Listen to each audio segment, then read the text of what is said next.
നിങ്ങൾക്കറിയുമോ, സ്വന്തം വീട്ടിലുള്ള സകല സാധനങ്ങളും അള്ളാഹുവിന്റെ മാർഗത്തിൽ ദാനം ചെയ്ത ഒരു മനുഷ്യനെ കുറിച്ച്? ഒരിക്കൽ തബൂക്ക് യുദ്ധത്തിന് പണം ആവശ്യമായി വന്നപ്പോൾ സ്വഹാബികളോട് പ്രവാചകൻ മുഹമ്മദ് സല്ലല്ലാഹു അലൈഹി വസല്ലമ തങ്ങൾ സഹായം ചോദിച്ചു. ഉമർ റളിയല്ലാഹു അൻഹു തന്റെ സമ്പാദ്യത്തിന്റെ പകുതിയുമായി ഓടി വന്നു. ഇന്നെനിക്ക് അബൂബക്കർ റളിയല്ലാഹു അൻഹുവിനെ മറികടക്കണമെന്ന് അദ്ദേഹം മനസ്സിൽ കരുതിയിരുന്നു.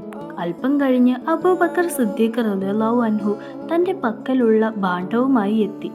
അത് തുറന്നു നോക്കിയ പ്രവാചകൻ മുഹമ്മദ് സല്ലല്ലാഹു അലൈഹി വസല്ലമ തങ്ങൾ അത്ഭുതപ്പെട്ടുപോയി. അതിൽ ഒരു തുന്നൽ സൂചി മുതൽ വലിയ സാധനങ്ങൾ വരെ ഉണ്ടായിരുന്നു. നബി അദ്ദേഹത്തോട് ചോദിച്ചു, അബൂബക്കർ, മക്കൾക്കും കുട്ടികൾക്കുമായി വീട്ടിൽ എന്താണ് ബാക്കി വെച്ചിട്ടുള്ളത്? അചഞ്ചലമായ വിശ്വാസത്തോടെ അദ്ദേഹം മറുപടി പറഞ്ഞു, അള്ളാഹുവിനെയും അവന്റെ പ്രവാചകനെയുമാണ് ഞാൻ അവിടെ ബാക്കി വെച്ചിരിക്കുന്നത്. അതായത് ഒരു സൂചി പോലും അദ്ദേഹം സ്വന്തം ആവശ്യത്തിനു വേണ്ടി മാറ്റിവെച്ചില്ല.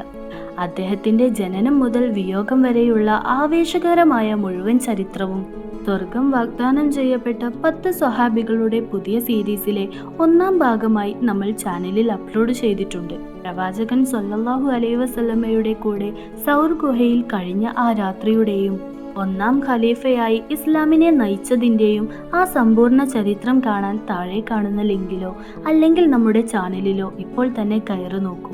ഒട്ടും വൈകാതെ ആ വലിയ ചരിത്രം നമുക്ക് ഒന്നിച്ചു പഠിക്കാം.